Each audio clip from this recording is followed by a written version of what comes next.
This is the Deathmatch King, the Internet Champion, always ready, Matt Cardona, and you are watching the Wrestling Nerd Broadcast.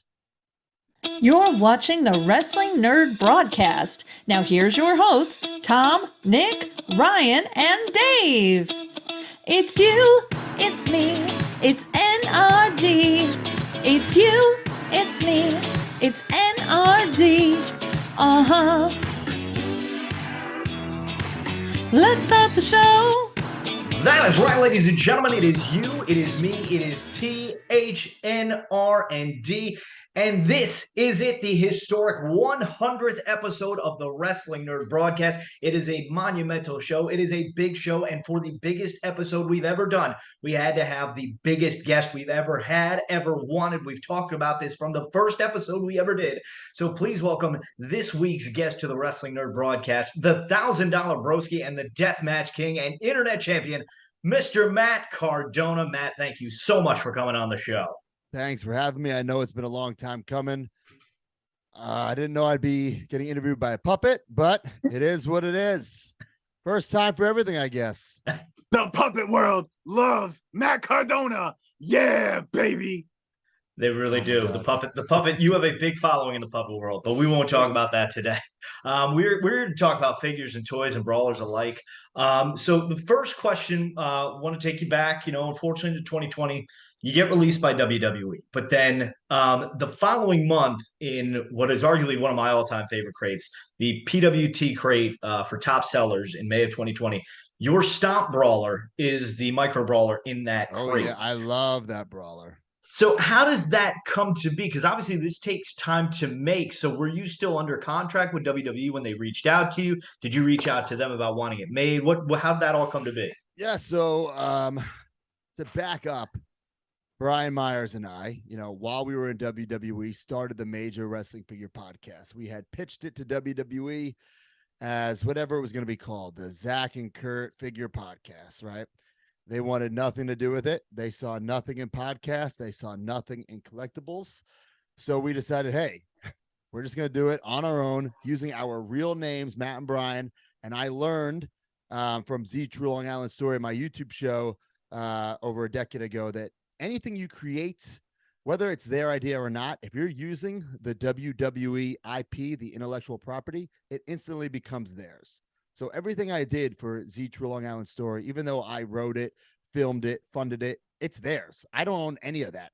So I don't want to say learn from my mistakes, but I learned my lesson. And I knew if we're going to do it this time, it's going to be Matt and Brian, our real names, Major Wrestling Figure Podcast, nothing that WWE could own. So even our pro wrestling tee stores that we opened, if you look at the early shirts, our faces are nowhere on those images, on those logos.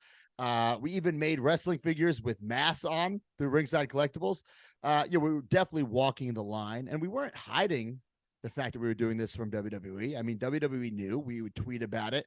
We would do live shows. We would record it backstage sometimes. So people knew, but we just knew that, we're not going to do anything to get us in legal trouble.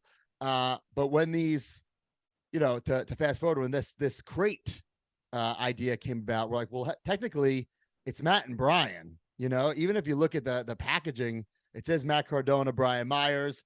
So technically, could we do it? It's definitely something I wouldn't ask permission for, but also we thought, well, this is a crate. If they find out about it, what are they going to do? It's out there. You can't cease and desist. Desist what? They're out. So it was a chance we were willing to take, and it just so happened that we got fired, and they came out at a perfect time. Yeah, definitely. I would like to, because I remember thinking instantly, because I was a major mark, going back to 2019 when you guys won the tag belts in Mania, and I remember when you guys got released, I was like, oh man, that sucks. Let me check their store, to try and support them in any way. Because obviously when the pandemic took over, that was the big way to support wrestlers. And then these brawlers came out right away. I'm like, oh, this is interesting. This is different, unique. And then obviously once your brawlers came out, slowly we started to see a shift in the brawler game. Around that time, in June of 2020 is when I got into micro brawlers, and I found the micro brawler fan group in which you became our 1,000th member and still growing. slowly in January, we now are getting new packaging. We go from bags to the card backs. We go, we from just having a regular Brawler every month to now there being chase variants. What, if any, role did you guys play in that? Were you in Ryan Barkin's ear being like, oh, you can improve your packaging, you can make them more desirable by adding chases, anything like that? Definitely, we're in Ryan Barkin's ear, and I know we got a lot of hate over this, but look, I don't think there's any debate. It looks better in a package. I mean, what are you going to do with that little Ziploc bag thing? I mean, you're going to get some guy to sign it on that small little cardboard piece, and what are you going to thumbtack it to your wall? I mean, it's exactly what I did. yeah, I mean, to me, that looks horrible. I think these micro brawlers, I think they started as something cool to put in the crate, but because of the fans, it turned into this really, really cool collectible, and the quality of these things are incredible. So why not treat them like a collectible? Why not put them in a package? Display properly, get it signed on the bubble, make it look professional, and I know a lot of people don't like that, but listen, I don't run Pro Wrestling Tees. It was just a suggestion, and I'm glad Ryan took our idea. And now, I mean, there's no denying the Pro Wrestling Tees and the micro roller game. It's unbelievable, all these chases. It's cool, and I know people get upset that they can't collect everything. Trust me, I don't have every single micro brawler. It's impossible, but I don't have every single wrestling figure. You can't collect. You can't have every single piece. I think people get upset about that. If you want something to be easy to just go to the store or go online and get it, collect gum. Go to 7-Eleven, buy some gum if you want to be able to get the Dentine Eyes and the Trident and get them all. But it's a collectible. It's meant to be, fun. It's meant, the chase. I'm not talking about chase figures, but the hunt, the thrill of the hunt, that's all part of the game. At least I think so. Yeah, I don't ever pre-order any toys. I go to the store. I like to drive my sweet car that is missing a catalytic converter now. But I like to go to the stores and I like to find them and look behind the other toys for my one and only favorite wrestler in the world, Zacky Boy Ryder, and his sweet one pant leg figure. That's a rare figure, actually, that Elite. I think it's Elite 17. I got it from a guy at a toy fair in Grand Rapids, Michigan. I said, hey, that looks like my friend Matt Cardona. He says, no, stupid. It's Zack Ryder. It's funny. But in prepping for this interview, I told myself, like, yeah, he's a normal guy just like us, except he's in shape. My sister goes, yeah, he puts his pants on one leg at a time. And I said, almost all the time. Almost all the time. Sometimes it was just the one leg.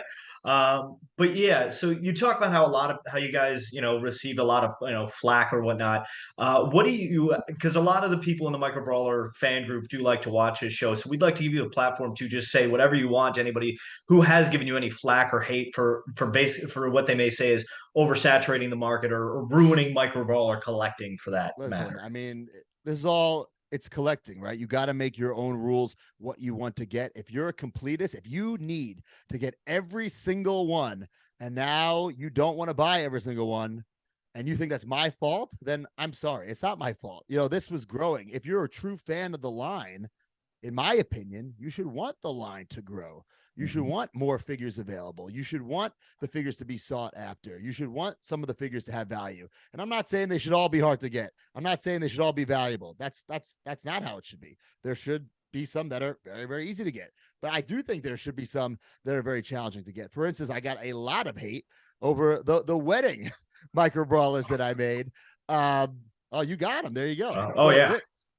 This I thought would be something fun. It would be like a giveaway to the people who came to my wedding, right?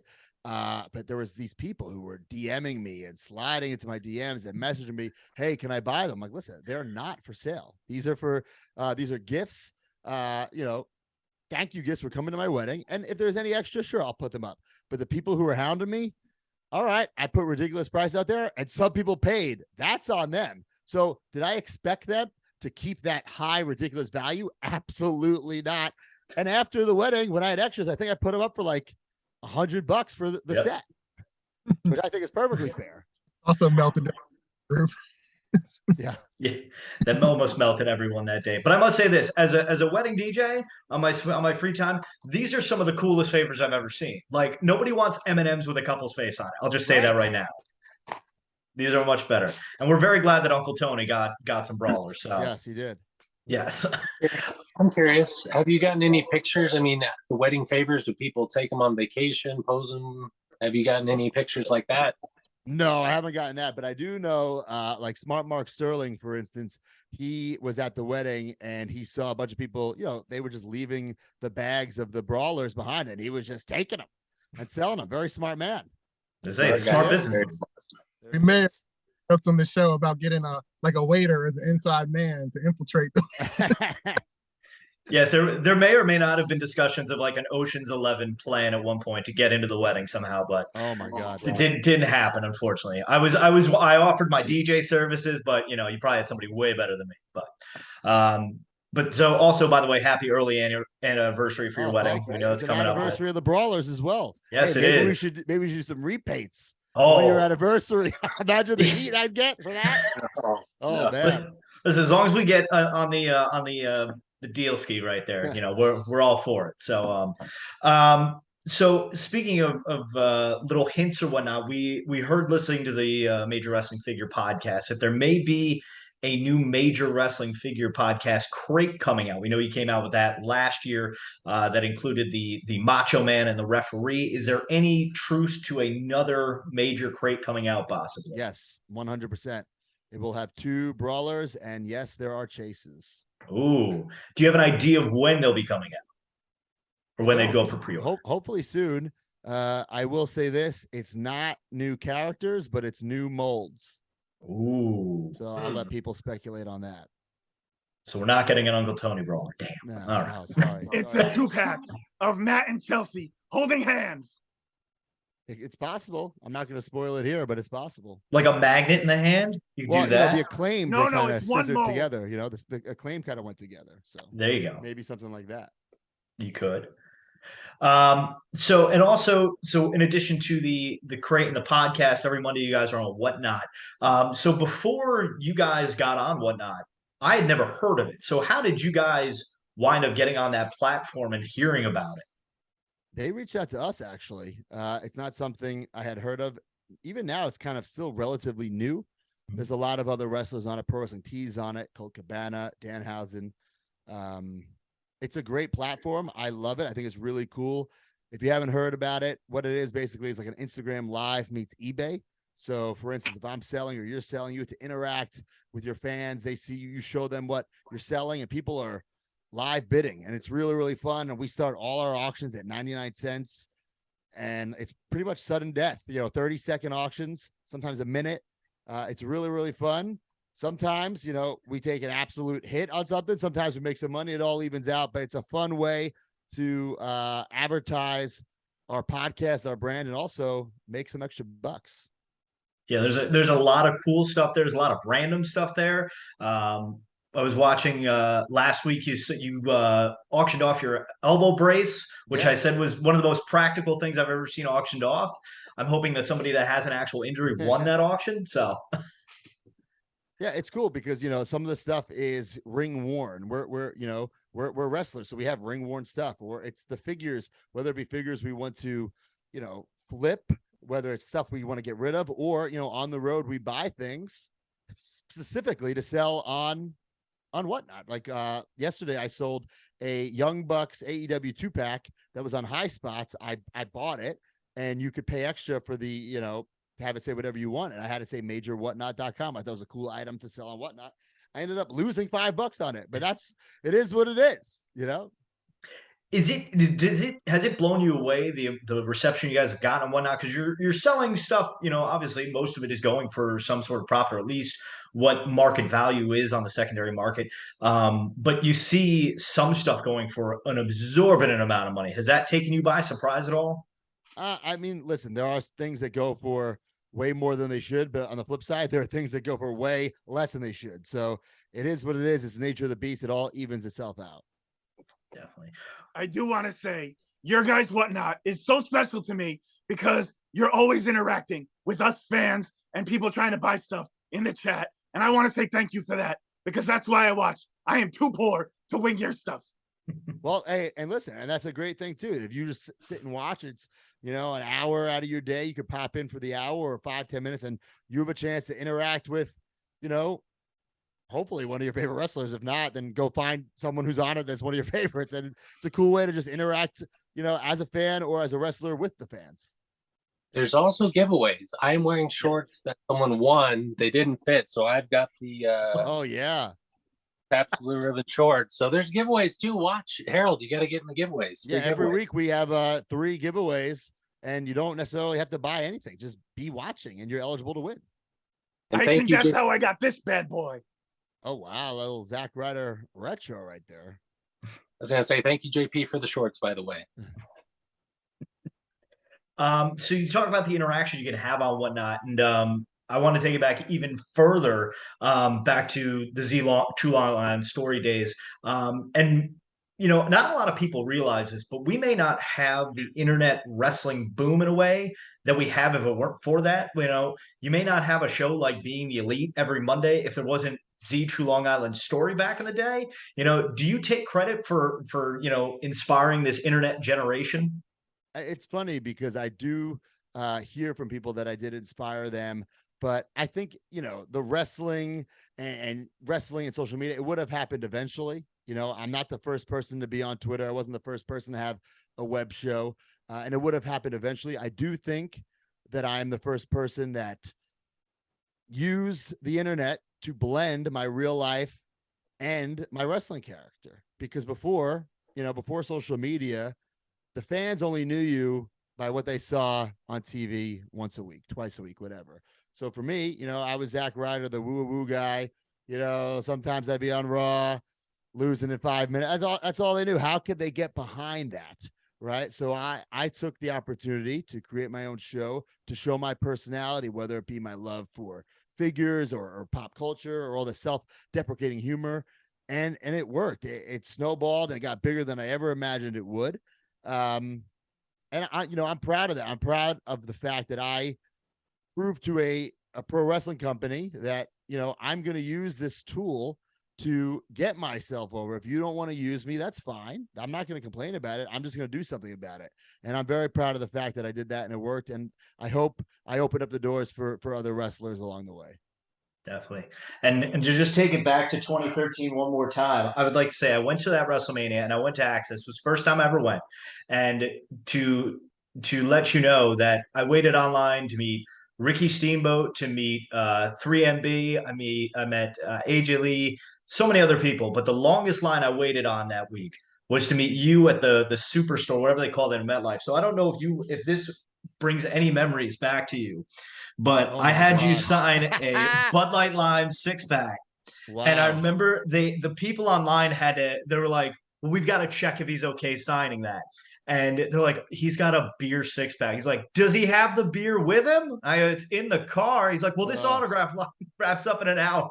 So, but yeah, so that's awesome. Yes, this is a true one-of-one right here. So has That's the ticket stub to Access. So that was a fun day. So, that's cool. but yeah. Is there anything like other random like what's the most random thing you've ever been asked to sign other than a body part?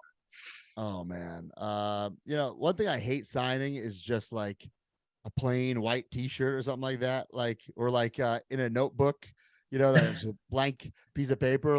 If someone's paying for my autograph or they're at one of these access things, they usually have an autograph mat, or I definitely have 8x10s on my table. So if you're paying the $20-$30 for an autograph, at least take the photo.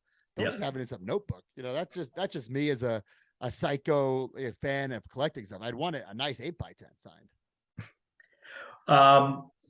So what is your favorite thing? Then what is your favorite thing to autograph? Then if the white t-shirt or a blank piece of paper is the least favorite, what's your most favorite thing to sign?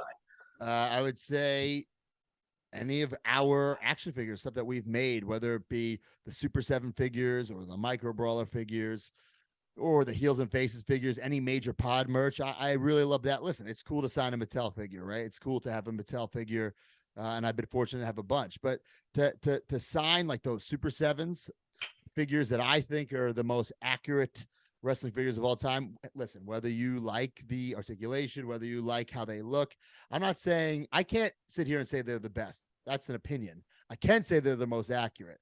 Every little detail, the button is the right color, the splatter paint, the tattoos, the chest hair.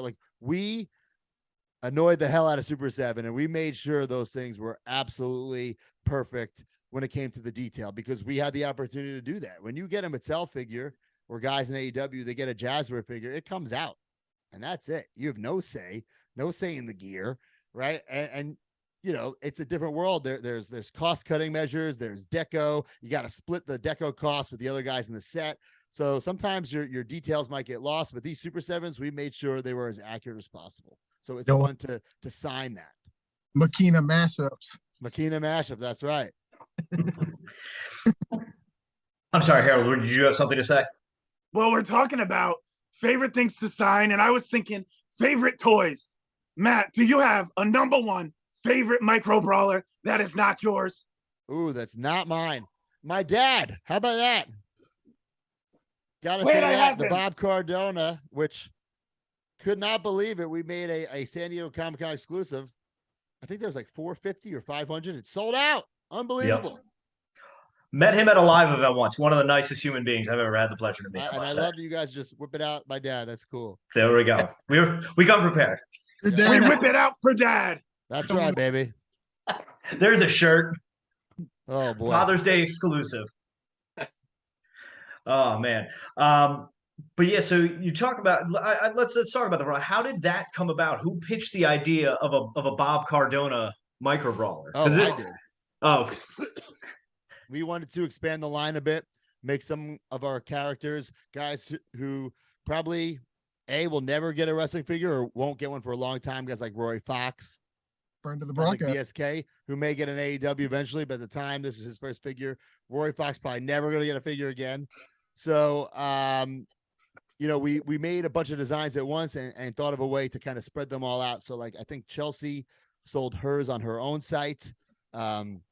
My dad was a Comic-Con exclusive, and then there was a bunch others that were just on our major pod website, I believe. Is there any more plans to do any more major brawlers outside of the upcoming crate that you mentioned earlier? No plans right now. Never say never, but just no concrete plans right now. So the crate will have 2. Technically there'll be 4 because there's Chase, but I'm looking behind me right now. Like, we've made a bunch of major pod brawlers. I mean, we got the Headbangers, Roy Fox. The Headbangers have a Chase, VSK. There's some Smart Marks, the Referee, Maven, the Macho Man, Major Macho Man, Brian Myers, myself, Swoggle. So there's a bunch. So I'm very proud of the line. I think the micro brawlers are so much fun. And I would love to make more secondary major pod characters, but then I'm sure the brawler community will bitch about that too, because they don't know who they are. Just like they complained about my friend Frank the Clown. Oh God, I have a Frank the Clown, believe it or not. It's a good-looking brawler, and you know it's very toyetic. You can't deny it. That is true. He was very nice to me. I say we love Frank. He was on the broadcast too. We love Frank here. All right. He's a good guy, yes. So, and you also recently mentioned how this has been the greatest year in your career, and it's hard to argue that looking at it. But so we also wanted to make an announcement for this show. The beginning of the first episode of January will be the second annual Herald Awards. Last year, your match with Nick Gage at GCW Homecoming won Match of the Year for the Herald Awards. Hell yeah. So we would like to announce that you will be the first nominee for a new category in honor of our late friend Don Wilson for the Don Wilson Big Win of the Year Award, in which you beat Joey Janela at the World on GCW in Hammerstein Ballroom. So congratulations on being nominated once again. You. That was a hell of a match, hell of a show. Great way to kick off the year. I wasn't sure after that death match, to be honest, like, well, fuck, how am I going to top this? You know, and fortunately I was able to, you know, winning all those titles all over the place, the NWA World's Heavyweight title, selling out Hammerstein. A lot of cool stuff has happened in this year. Very, very fortunate. Number 13 in the PWI 500. Very proud of that. It's been a hell of a year, a lot of work, but a lot of fun. And I'd like to say, I mentioned earlier in this year when they came out with PW 500, you should be in the top 10. I would like to just say that. Well, listen, I'm cool with number 13. Top 10 would have been nice, but the fact that I was the only unsigned person in the top 20, I'm very, very proud of that fact. Definitely.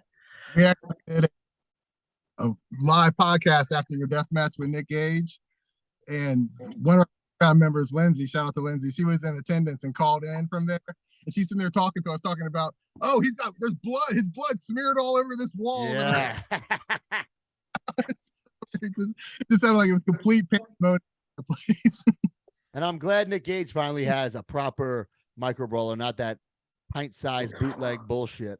Oh man, that thing is rough. It's just something that they can't get the eyes correct. It's very weird. But and speaking of Nick Gage, speaking of the death match, do you ever plan to have another death match? No, I retired as king. That match, in my eyes, is legendary. It changed my life, changed my career. I really don't see how I could do another one. I don't know if there's enough money in the world to do it, because what happens? It has to be against Nick, and then I don't want to go through that violence again. I don't want to have to top that. I have permanent scars that I see every single day. And I don't want to relive that excruciating pain. No way. Yeah, I remember we watched that in our Patreon chat. I don't think I've ever seen a group of people more genuinely concerned for a wrestler's well-being during a match than during that match. Like, whew, that kudos to you for being able to do that, because I'm a baby when I get a splinter. So yeah, I mean, trust me, it was something that I knew it would create buzz. I knew I was going to get a little bloody, but I couldn't anticipate how bloody I'd get or how much buzz it would create. And trust me, I fucking ran with it. And I try to do that with everything I do. Listen, not everything's going to take off. Not everything is going to turn into a home run, but I got to try. I mean, I'm not on a national TV show. I got to promote myself, whether it be, the podcast or social media or just posting a lot on the internet. Like I'm not on Raw. I'm not on SmackDown. I'm not AEW. So how do I get the people to know about me? I got to make them know. And I have no problem being the one to do the work. Definitely. And I really think the build up to that match, everything you did on social media, on just showing up at shows, was the most perfect storytelling of the year. Oh, it was great. It was a lot of fun. And that GCW crowd is rabid. Luckily, when I do the shows now, it's not as violent. They're not throwing shit at me, but I love the atmosphere at a GCW show. There's nothing like it. Definitely. Speaking of the crowd being rabid, Matt, how do you deal with the person Matt Cardona and the wrestler Matt Cardona, with the wrestler being so hated at times? How do you deal with that when you leave the arena?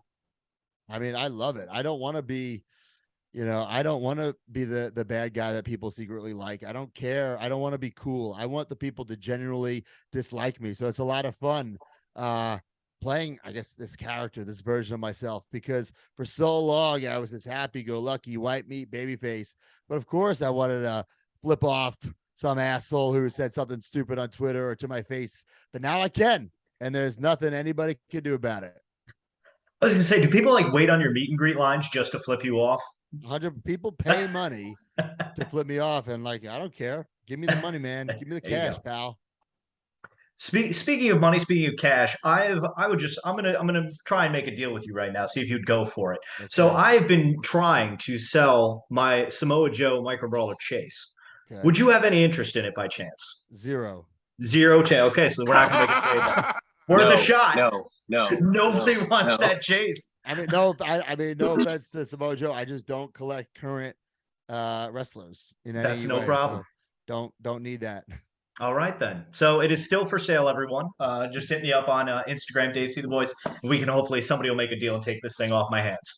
We all begged for chases. I finally get one. I can't get rid of it. So it might just have to go on the DTOF. But so that'll bring us to our top 3 Tuesday. Oh, I'm sorry, Ryan. What?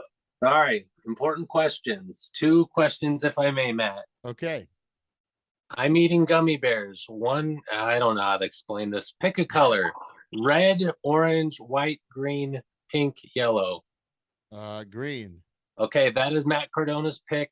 At the end of me eating 3 pounds of gummy bears, whenever that may end, he thinks green will last. On to a more important question, if I may, sir.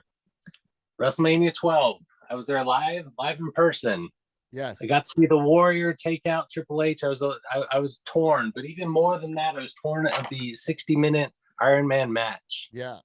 These are my childhood jacks I bought when I was 12. So I was torn. I'm sure a lot of us were. 60 minutes expired, no falls, no countouts, no pin. Brett retained. You know, it was over. Then Gorilla Monsoon walks out, restarts it. I'm starting a petition. I won't. We won't talk about signatures. I don't want you to take into account the shirt I'm wearing with your decision here, but to overturn that restart.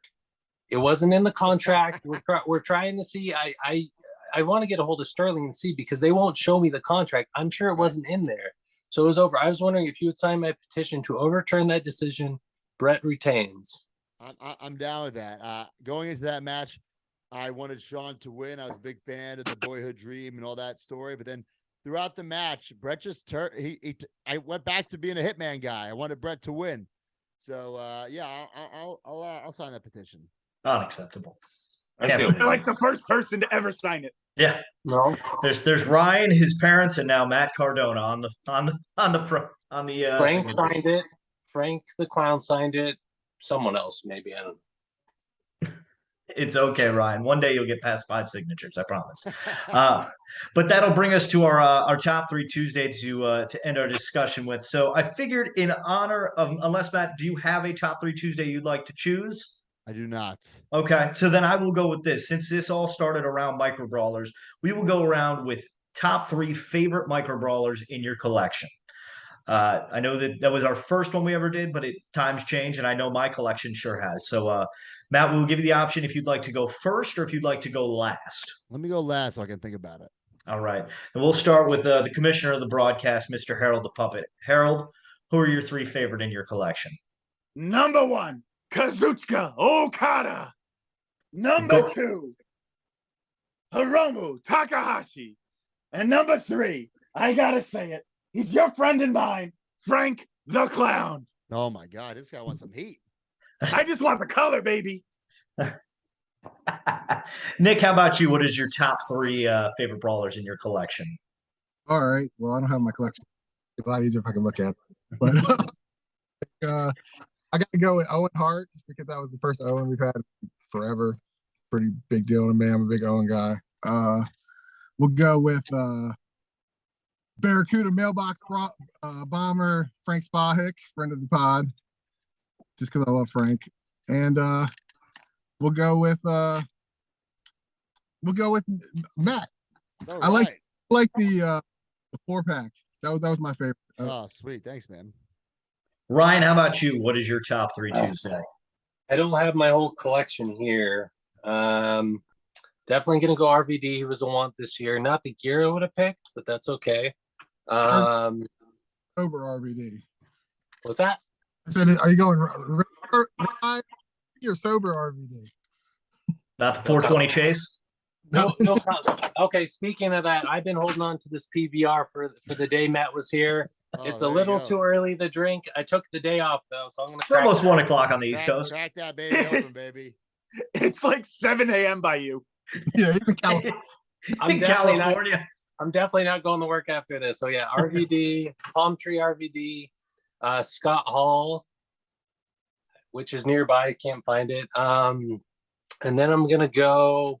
I got to go Bret Hart. He's my favorite of all time. That's a great one. Yeah. Right. So for my top 3, I chose them based on my favorites and the chase that was involved in them. So first, I'm going to go. Still, my number 1 is the Macho King. That's a great one. You could take somebody out with this thing. It's very heavy. It's probably the heaviest brawler out there.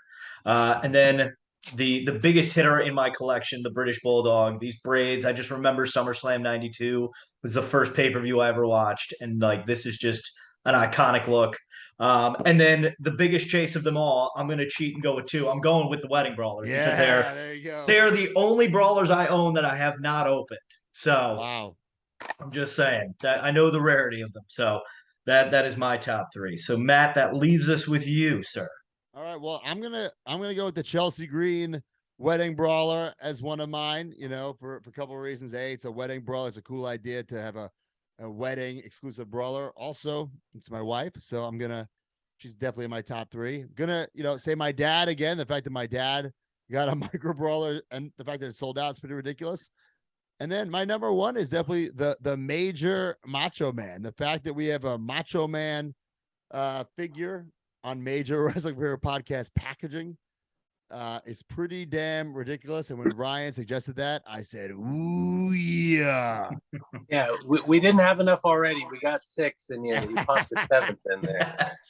Yes, when you tweeted out, did you get all 6? I got all 7. All hell broke loose in the Micro Brawler group. So it was great. But yes, so that is going to do it for our top 3 Tuesday. Let us know your top 3 Tuesday in the comment section below. Of course, like the video, share the video with your friends. Of course, subscribe if you haven't already done so. Check us out on Facebook.com/WNRDB, Twitter @WNRDB, Instagram, The Wrestling Nerd Broadcast. And of course, go to ProWrestlingTees.com/The Wrestling Nerd Broadcast to get your Major Nerds t-shirt available now. And of course, Patreon.com/WNRDB. And of course, our guest of honor for the 100th episode of the broadcast, Mr. Matt Cardona. The floor is yours to plug away whatever you have in store. Oh man, I have too much to plug. Just follow me on social media. I have my own toy line, Major Bendies. You can pick those up, majorpodmerch.com. We just dropped Effie, Colt Cabana, Chelsea Green, Gangrel with a chase, but you're able to buy the chase. You can just buy it. You can just buy the bloody Gangrel. Get those, majorpodmerch.com. And yeah, when that major crate drops, make sure to get at least 2 to try to get a chase. That's all I'm gonna say. Gonna be exciting. Well, thank you so much, Matt, for coming on. We know, like we've said, this was a long time coming in the making. So thank you for celebrating episode 100 with us. Well, congratulations, guys. That's a big deal. Yes, thank you so much. So if you haven't already done so, like I said, stick around, folks. We've got plenty more episodes coming at you, plenty more guests, plenty more major moments, if you will. So on behalf of myself, the king of the nerds, the king of the deathmatch, Mr. Matt Cardona, Mr. Ryan Crossley, the Micro Brawler Scholar, our commissioner, Mr. Harold the Puppet, and the founding father, Nick Carpenter, who we may have lost in a grocery store parking lot. Don't forget to tell your mother you love her every day because, like Kevin Durant said, Mom, you're the real MVP. Good night, everyone, and God bless America.